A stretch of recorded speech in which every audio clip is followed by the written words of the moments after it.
4월 1일 새벽 기도회 말씀입니다. 오늘 본문은 누가복음 18장 1절로 14절입니다. 예수께서 그들에게 항상 기도하고 낙심하지 말아야 할 것을 비유로 말씀하여 이르시되, 어떤 도시에 하나님을 두려워하지 않고 사람을 무시하는 한 재판장이 있는데, 그 도시에 한 과부가 있어 자주 그에게 가서 내 원수에 대한 나의 원한을 풀어 주소서 하되, 그가 얼마 동안 듣지 아니하다가 후에 속으로 생각하되, 내가 하나님을 두려워하지 않고 사람을 무시하나 이 과부가 나를 번거롭게 하니 내가 그 원한을 풀어 주리라.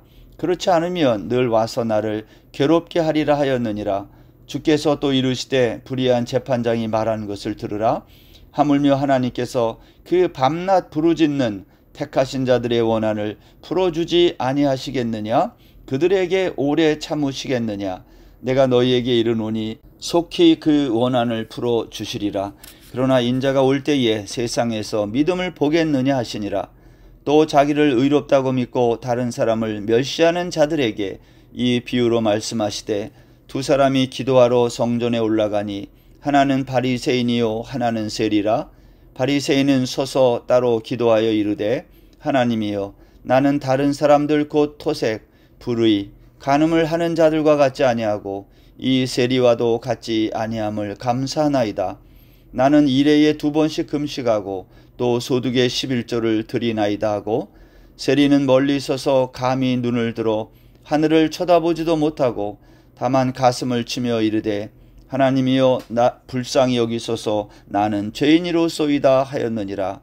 내가 너희에게 이르노니 이에 저 바리새인이 아니고 이 사람이 의롭다 하심을 받고 그의 집으로 내려갔느니라. 무릇 자기를 높이는 자는 낮아지고 자기를 낮추는 자는 높아지리라 하시니라. 아멘. 오늘 누가복음 18장 1절로 14절에 보면 기도에 관한 2개의 비유 이야기가 있습니다. 여러분, 바리새인들은요, 정한 시간에 성전에 올라가 기도했던 자들입니다. 다시 말하면 누구보다 기도를 열심히 많이 했던 자들입니다. 그런데 예수님께서 그들에게 기도에 관한 2개의 비유 이야기를 가르치셨다라는 거예요. 첫 번째 비유는 어떤 도시에 살던 한 과부가 억울한 원한이 있어서 그 도시의 재판관에게 간청하는 이야기입니다. 이 비유에서 재판관은 불의한 재판관이었기 때문에 과부의 원한을 갚아주지 않을 것처럼 보였어요. 근데 과부의 끈질긴 간청으로 결국 재판관은 과부의 원한을 풀어주게 됩니다. 근데 예수님은 이 비유 이야기 끝에 다음과 같은 코멘트를 하셨어요. 이런 거죠. 불의한 재판관이라 할지라도 과부의 간절한 청원을 들어주지 않느냐? 하물며 하나님께서 택하신 자들의 원한을 속히 갚아주시지 않겠느냐는 겁니다. 근데 여기서 속히 갚아준다라는 이 말에서 속히라는 말은요, 인자가 올 때다라는 거예요. 인자가 올 때 갚아준다는 말이죠. 여러분, 인자의 올 때는 언제일까요? 세상의 종말을 말해요. 이것이 너희들이 기도할 때에 낙심하지 말고 기도해야 되는 이유라는 거예요. 여러분, 오늘날 우리의 기도가 속히 응답되지 않는 이유는 인자의 날에 응답되기 위함이다 라고 주님이 말씀했어요.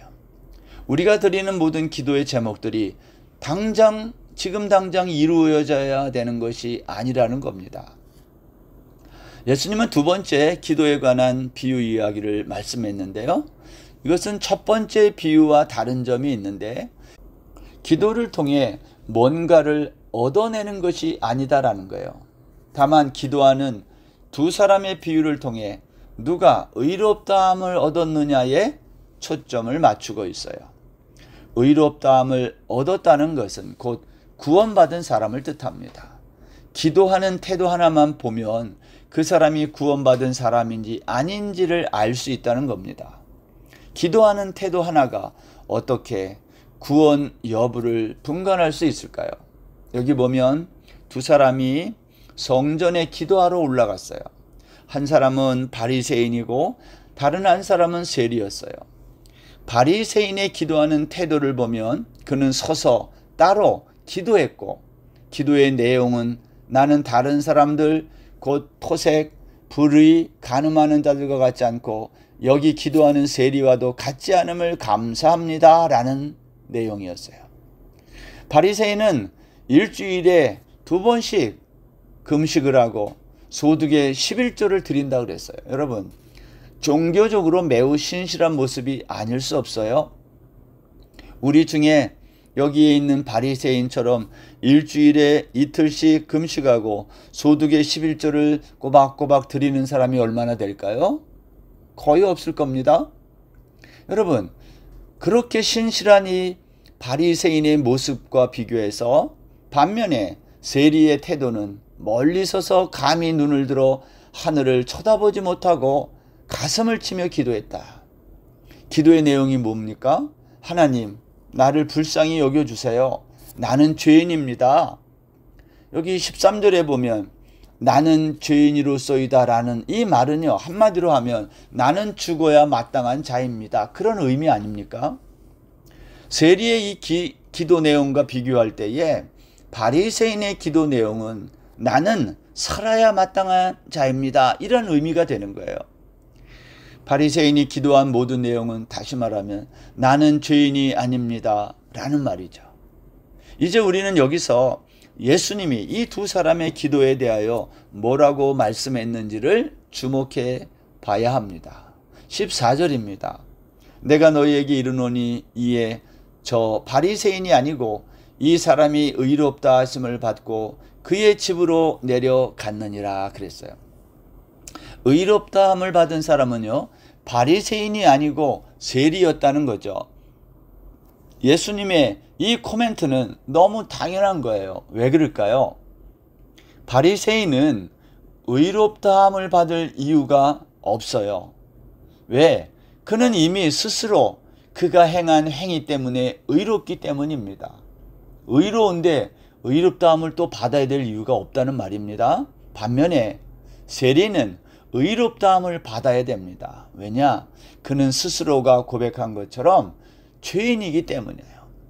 세리는 의롭다함을 받지 못하면 그 죄값으로 죽어야 되는 거죠. 그러니까 세리는 의롭다함을 받아야 되는 겁니다. 반면에 바리새인은 자기가 쌓아놓은 의가 가득했기 때문에 다른 의가 필요 없는 자입니다.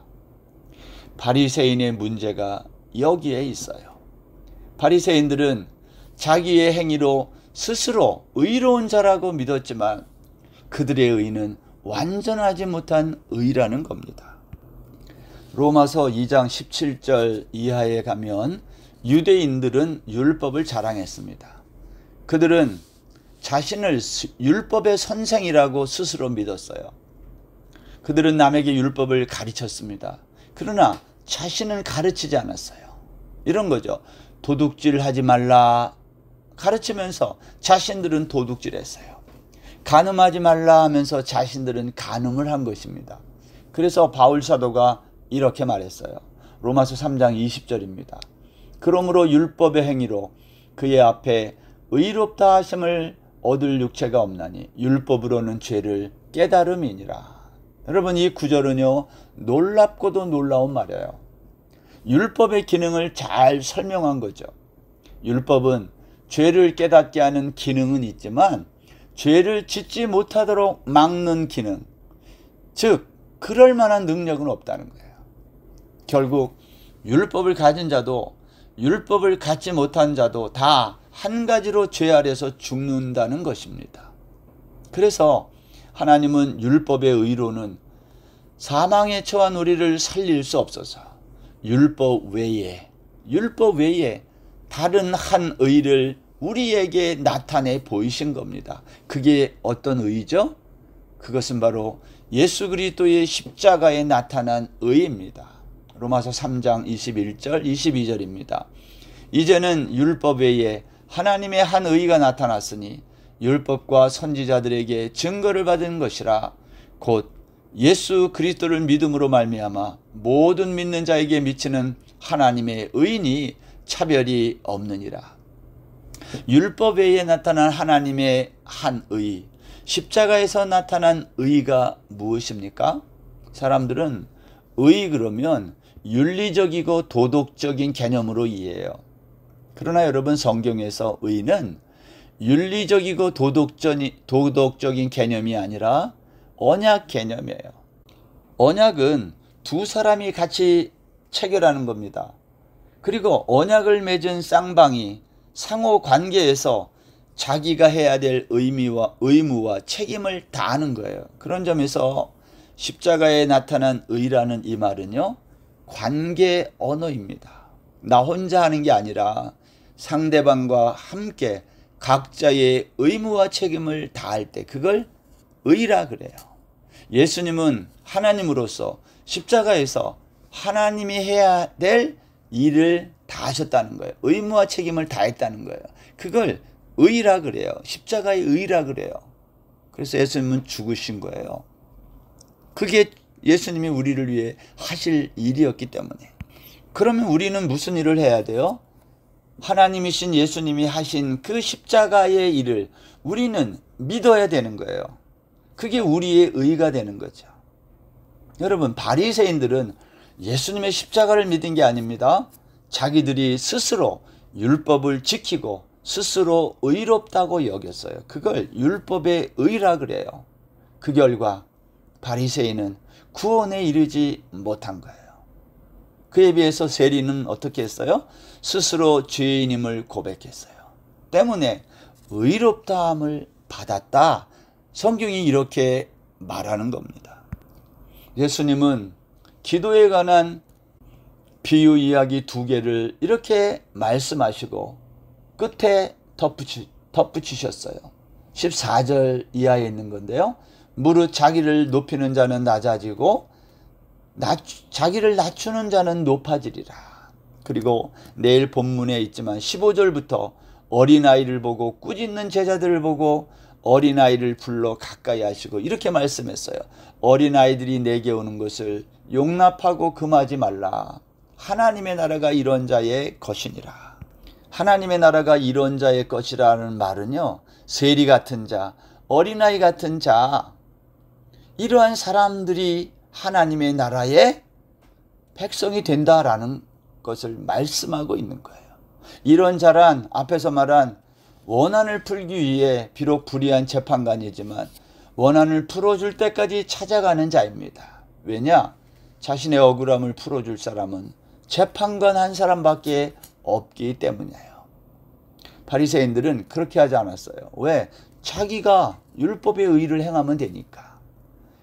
바리새인들에게는 예수님의 십자가가 불필요했다 이 말이에요. 오히려 그게 거추장스러운 거였어요. 그것이 바리새인들의 문제였던 것입니다. 사랑하는 성도 여러분, 신앙생활은요, 생명과 죽음 사이에서 적극적으로 생명을 선택하는 거룩한 일입니다.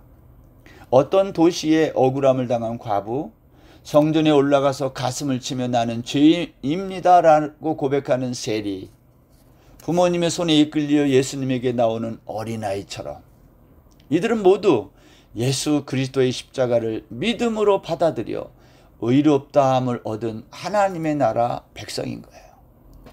오늘 이 시간 나는 죄인입니다 고백한 세리같이 나도 그런 사람이 되게 해주십시오. 기도하시기를 바랍니다.